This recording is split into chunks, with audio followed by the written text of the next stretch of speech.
मीरपुर नाम के शहर में तेजस अपनी पत्नी नीरू के साथ रहता था। पति पत्नी दोनों ही नौकरी करते थे। एक दिन तेजस गांव अपनी माँ के पास फोन करता है। हेलो, प्रणाम माँ।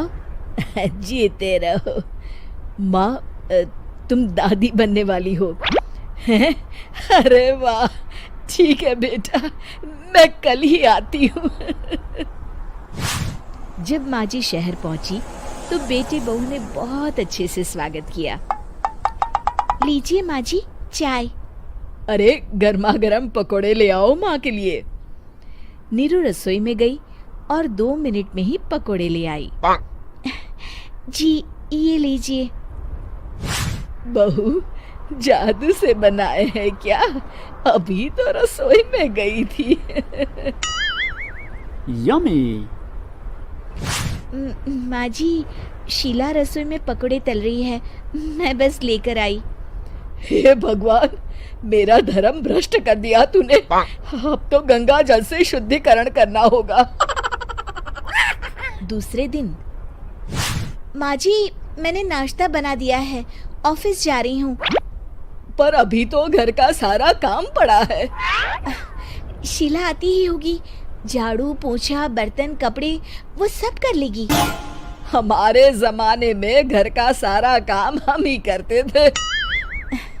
जी माँ जी, आप बहुत होशियार हैं, मैं घर ऑफिस दोनों नहीं संभाल पाती।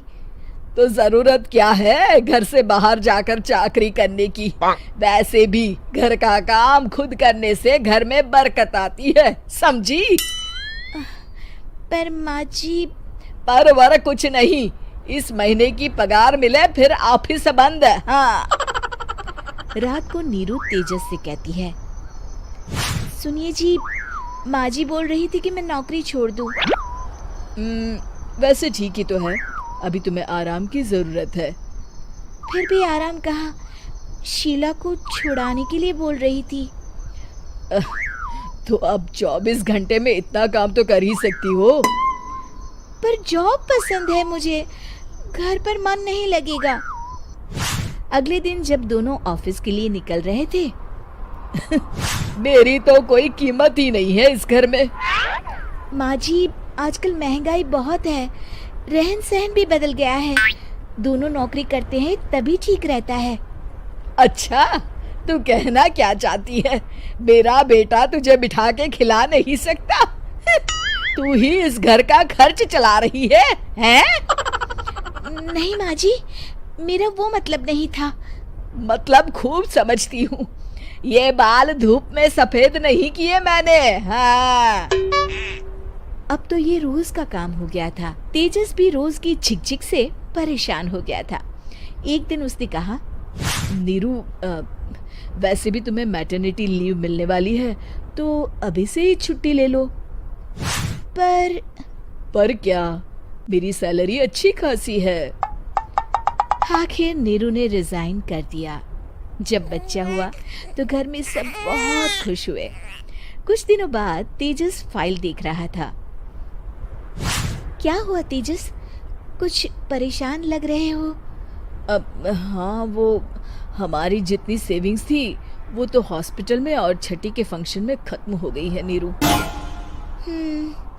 और अभी वैसे मंदी चल रही है तो मैं बोल रही थी कल मुन्ना को हेपेटाइटिस का टीका लगवाना है।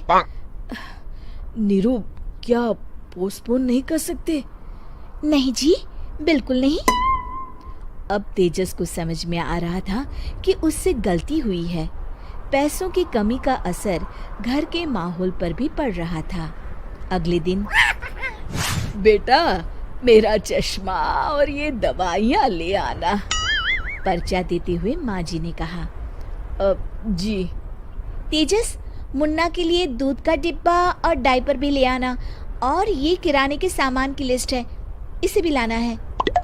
तेजस गुस्से में लिस्ट मरोड़कर फेंकता है और चिल्लाता है, पैसे क्या पेड़ पर उगते हैं? ये ले आना, वो ले आना। अरे पर ये जरूरत का सामान ही है। वो गुस्से में बिना कुछ कहे ऑफिस चला गया।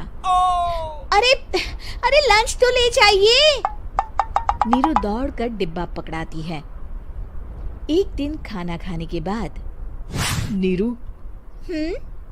अब तो मुन्ना कुछ बड़ा हो गया, तो अब तुम वापस ज्वाइन कर लो ना जॉब।